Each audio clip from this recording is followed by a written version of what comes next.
Bismillahirrahmanirrahim. Nah, selanjutnya kita mempelajari hukum-hukum jauhar.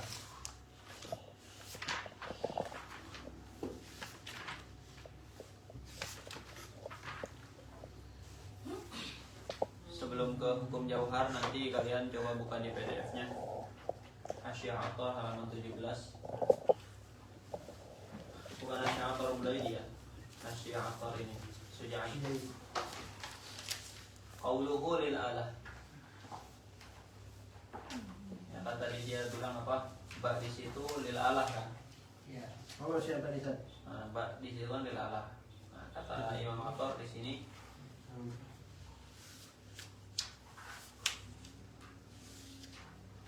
nggak ada di sini nggak ada. Iya, mau saya boleh mau kalian. Di ala-ala. Ini non roket ala. 58. Ayo. Sini dijelaskan oleh Syekh Al-Attar. Lakin al-ma'na al-haqiqiyya lil alati ghairu ma'qulin huna. Tidak logis kalau bin nafsi sini lil alah. Dalam artian nafs itu alah bagi qiyamnya jauhar. Tidak logis. Kenapa? Karena al-alah ya al-wasitah bainal fa'il wa munfa'ilihi fi wusuli atharihi ilaihi. Wa la yu'qal ja'luhu lisyai'i fi nafsihi li'adami al-mughayarati. Fayuradu hina idhin annahu la wasitata lil ghair fi dhalika al-qiyam. فمعنى الآلة هنا عدم توسط الغير أي أن ذاته كافية في ذلك بخلاف العرض فإن للغير مدخلا في تحققه وهو المحل ولذا عبر بالمراد. Intinya qama binafsihi, kalau banyak dijadikan alat itu dengan makna alat yang biasa itu nggak masuk akal, karena alat itu adalah wasithah antara fa'il dengan munfa'il. Harus ada mughayyarah antara alat dengan si pemakai alat. Sedangkan ini kan alatnya itu sendiri nafs, berarti dirinya sendiri, tidak ada mughayyarah. Maka di sini maksudnya bukan alat dengan makna yang biasa, tapi yang dimaksud adalah bahwa tidak ada pihak ketiga yang punya andil dalam qiyamnya jauhar.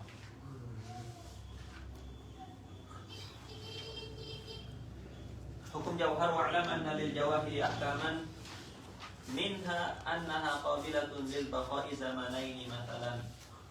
Jauhar itu menerima baqa zamanain, beda dengan arad kemarinnya. Khilafan lin nazzami fi ja'liha kal a'rad, beda dengan an-nazzam. Baqa Mu'tazilah mengatakan jauhar itu seperti arad, la yabqa zamanain gitu ya.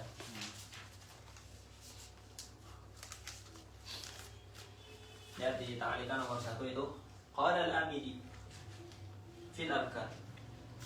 Al-Amidi dalam Abkarul Afkar, kalau masalah ini kitab Tamil Mukalam, beliau mengatakan nahnu na'lamu bid darurah al-aqliyah anna ma syahadnahu bil ams min al-jibali ar-rasiyati wal aradhina was samawati huwa 'ainu ma nushahiduhu al-yawm.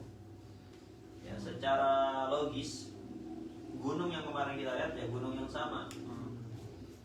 Jadi jauhar itu ya bukan zamanain. Wa kadza na'lam bil idrar anna man fatahnahu bil kalam huwa 'ainu ma khatamnahu ma'ahu. Ya. Dafa yang mendengarkan penjelasan saya di setelah maghrib itu masih dafa yang sama dengan yang sekarang. Karena dafa kan jauhar, belum berubah, itu bidorurah kan. Yang kita bicarakan zat dafanya, bukan warna dafanya. Warna dafanya itu la yabqa zamanain, berubah-ubah dengan dalil kemarin. Jadi gini, tidak bakoknya arad dan jauhar zamanain sesuatu yang bertentangan gak dengan darurah? Bertentangan kan? Secara darurah warna dengan tubuh itu ya yabqa zamanain. Yang bertentangan dengan darurah itu yang diminta dalil untuk menunjukkan mana dalilnya bahwa arad itu la yabqa zamanain.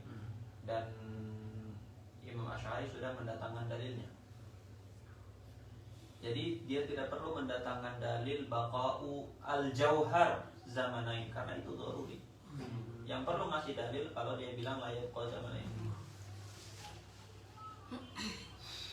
inna auladana wa rufaqa'ana al-an humul ladzina kanu ma'ana min qabl.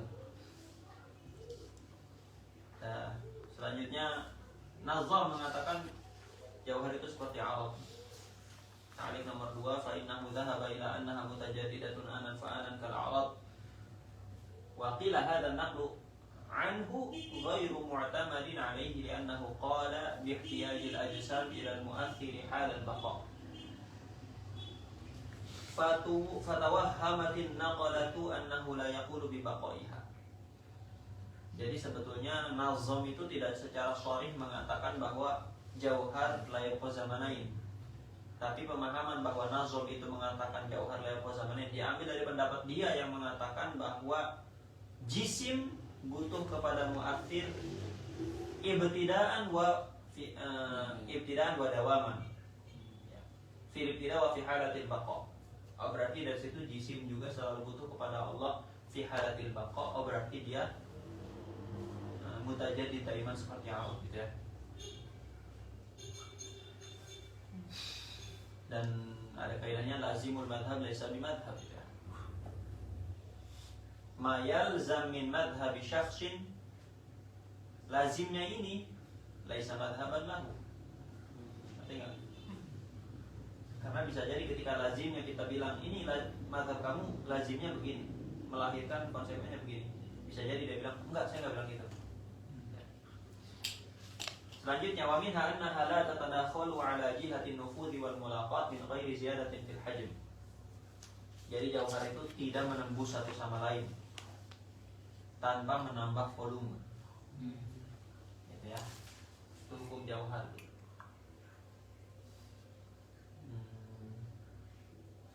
Karena kalau jauhar itu bisa menembus satu sama lain tanpa menambah volume, itu nanti yalzamu minhu musawatul juz'i lil kulli.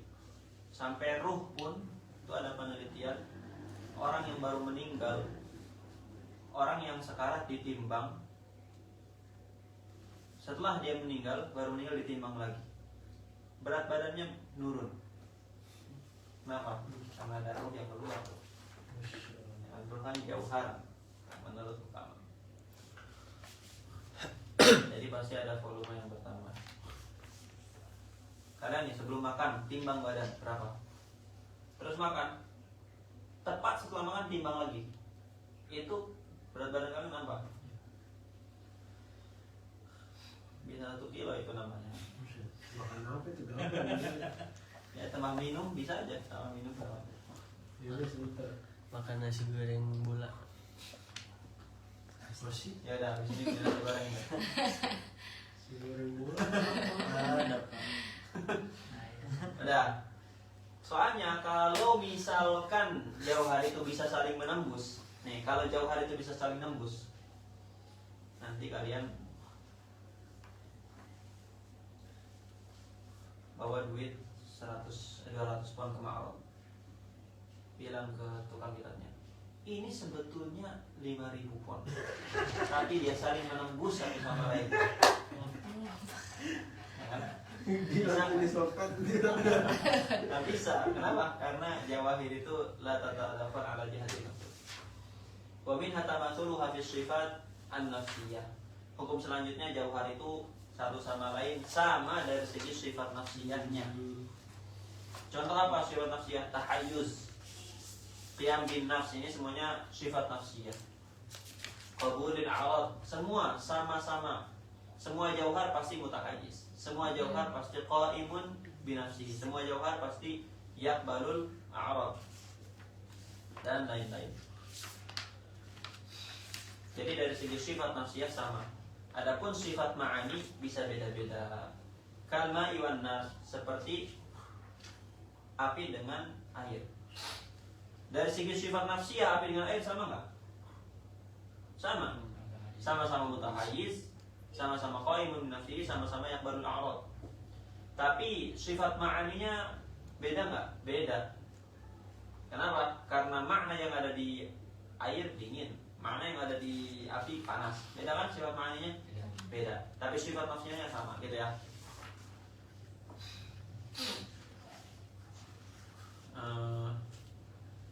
Di sini Ini mengambil dari Hasyiah Attab. Syekh Mustafa menjelaskan hukum a'rad yang ketiga ini dibangun di atas masalah lain. Dibangun di atas masalah lain. Apa masalah lainnya? Itu ta'liq nomor 3 halaman 71. Wa aslul mas'alati halil jawahir wal ajsamu mutamathilatun fil haqiqah wal ikhtilaf innama huwa bil awarid wa yalzam min tamathuliha fil haqiqati tamathuluha fi sifat an-nafsiyah. Jadi inti masalahnya apa? Apakah jauhar itu sama dari segi hakikatnya? Hakikat jauhar itu sama. Bedanya itu dari segi awaridnya. Gitu ya.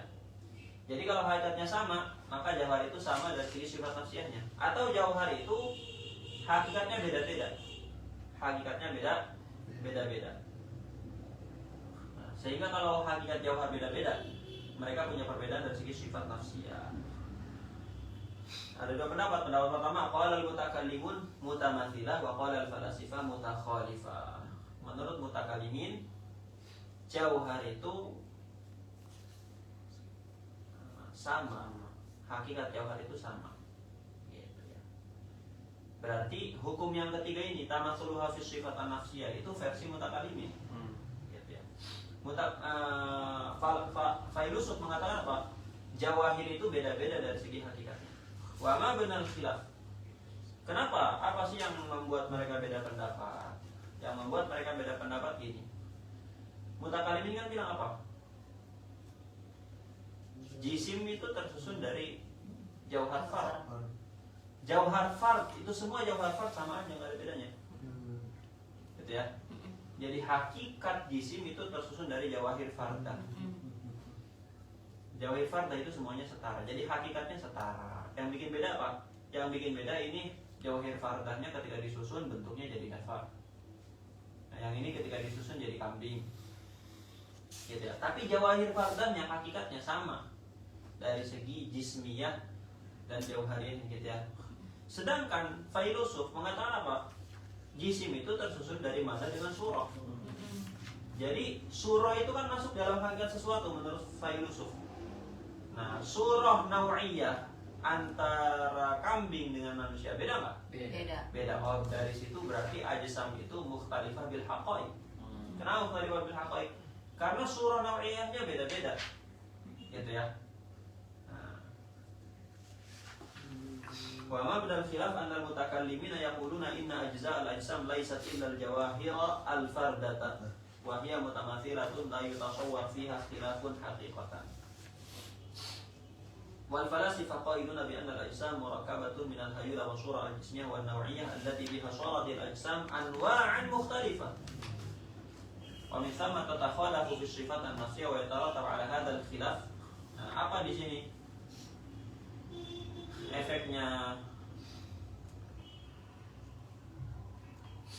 Efeknya ketika malin gundam jadi batu. Dalam bahasa Arab disebut maskhun. Maskhun itu apa? Merubah sesuatu jadi sesuatu yang lain. Malin gundam merubah jadi batu gitu ya. Apalagi yang dulu viral di HP orang, durhaka kepada ibu jadi ikan pari. Benar nggak? Tentang ibunya jadi ikan pari. Ya. Itu maskhun namanya. Kalau menurut mutakallimin yang berubah aradiyatnya saja. Yang berubah aradiyatnya saja. Hakikatnya sama aja. Tapi kalau menurut hukama nggak, hakikatnya juga berubah itu.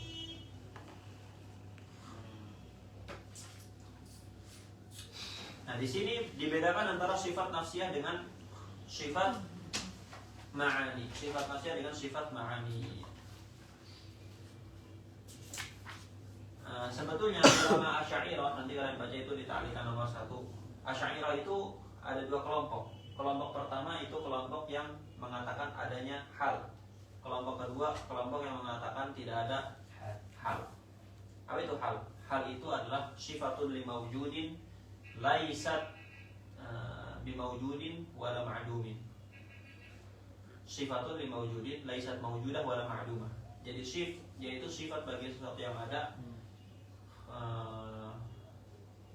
tapi dia tidak ada dan dia juga tidak ada. Di antara hal apa? Di antara hal itu wujud.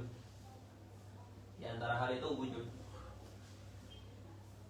Wujudnya dafa itu kan sifat bagi dafa. Apakah wujud punya wujud? Enggak. Enggak. Apakah wujud disifati adam? Enggak. Enggak. Enggak. Berarti wujud itu pertengahan antara maujud dengan ma'dum. Gitu ya. Kenapa wujud dafa tidak bisa disifati dengan wujud? Karena kalau wujud dafa disifati dengan wujud, wujudnya wujud, Disifati dengan wujud. dia maujud atau ma'dum? Wujud lagi. Wujud. Kalau maujud lagi, wujudnya wujud, wujud dafa, dan seterusnya. Wujud lagi. Jadi tasawur wujud dafa nanti butuh kepada tasawur ma la nihayata lahu minal wujudat, tasalsul muhal. Kalau wujud dafa itu ma'dum, mustahil. Nah, berarti qamal adam bil wujud, ijtama'al mutanaqidan, mustahil. Maka wujud dafa itu pertengahan antara maujud dengan ma'dum, gitu ya. Disebut hal. Sekarang ulama yang mengatakan tidak ada hal. Ulama yang mengatakan tidak ada hal membagi sifat. Pertama, sifat itu ada dua, ada sifat salbiyah, ada sifat thubutiyah. Sifat salbiyah itu yang mafhumnya salbi, negatif. Sifat thubutiyah itu yang mafhumnya positif. Nah, sifat thubutiyah ini yang dibagi di sini sifat thubutiyah yang mafhumnya positif. Sifat yang mafhumnya positif terbagi dua. Ada sifat nafsiyah, ada sifat ma'nawiyah. Apa itu sifat nafsiyah? Ingat, ini menurut ulama yang mengatakan tidak ada hal. Menurut ulama yang mengatakan tidak ada hal, sifat nafsiyah itu apa? Ma dallat 'ala dzat duna ma'nan zaidin 'alaiha, yang menunjukkan kepada zat tanpa makna tambahan. Seperti apa? Kakauniha jauharan au mawjudan au dzatan au syai'an. Gitu ya. Kaunu az-dzati jauharan la yazidu syai'an 'ala dzat. Kaunu dzati mawjudan la yazidu syai'an 'ala az-dzat. Kaunu syai'i dzatan, kaunu syai'an itu la yazid 'ala kaunihi dzatan. Disebutkan enggak tahayuz? Enggak ada kan tahayuz? Enggak ada. Tahayuz itu menurut ulama pertama bukan sifat nafsiyah. Jelas ya? Jelas. Nah, berarti ini gimana? Imam Sujai bilang apa? Tamatsuluha fi sifatin nafsiyah kat tahayyuz wal qiyam bin nafs wa qabulil a'rad. Berarti ini tidak mengikuti ulama pertama kan? Selanjutnya ada yang namanya sifat ma'nawiyah. Apa itu sifat ma'nawiyah?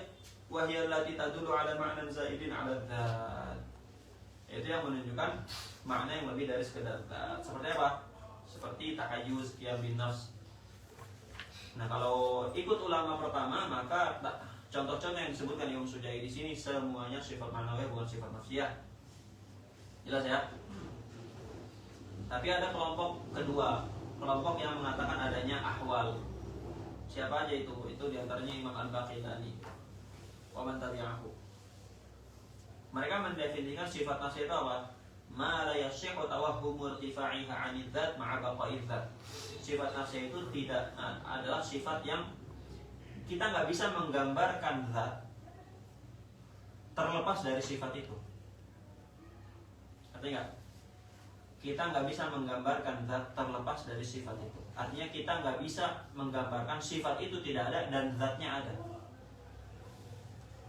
Kita nggak bisa menggambarkan ada zat, tapi kemudian sifat itu nggak ada.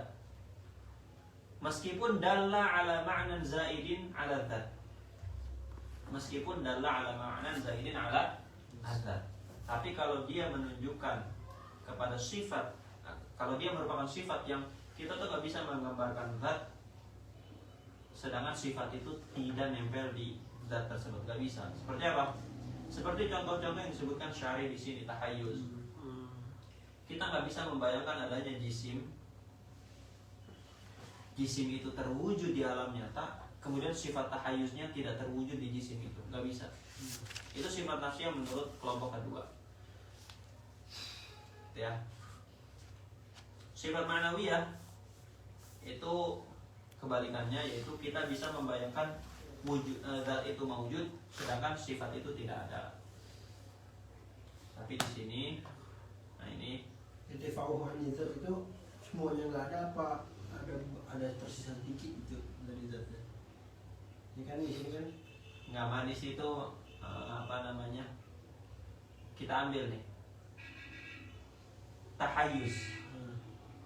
Kira-kira apakah soha intifa'u tahayuz anid dzat wa dzat qaim? Enggak. Maka dia sifat nafsiyah menurut Al-Baqillani. Tapi di sini harus diperhatikan itu contoh-contoh yang disebutkan di talik salah itu. Sifat ma'nawiyah tahayyuz wa qabul al-arad. Enggak.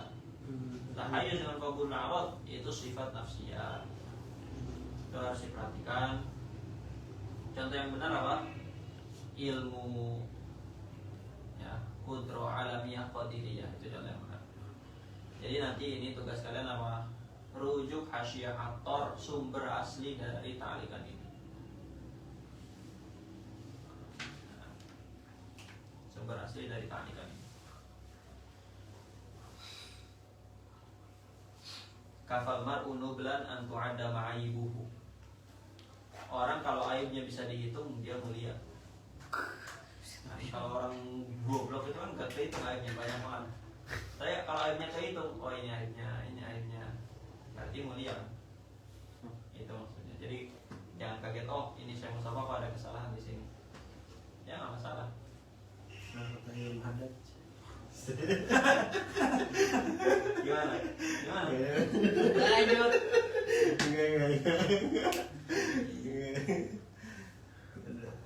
Itu yang itu storynya lah. Itu yang di majelis khasnya Habib Ali.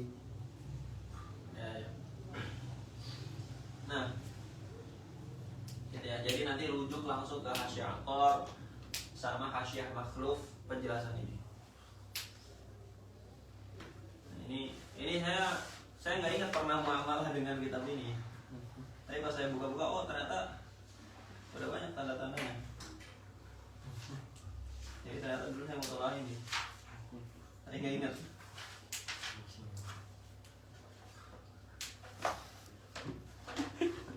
Agak merah mukanya.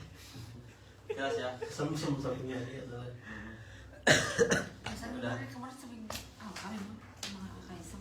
Udah, tapi saya subhanakallahumma wa bihamdika Asyhadu an la ilaha illa anta Allahumma shalli ala Salati ala as'ali makhluqatika sayyidina Muhammad wa ala alihi wa sahbihi wa sallim adada ma'lumatika wa midada kalimatika kullama dhakaraka dhakiruna wa ghafala an dhikrina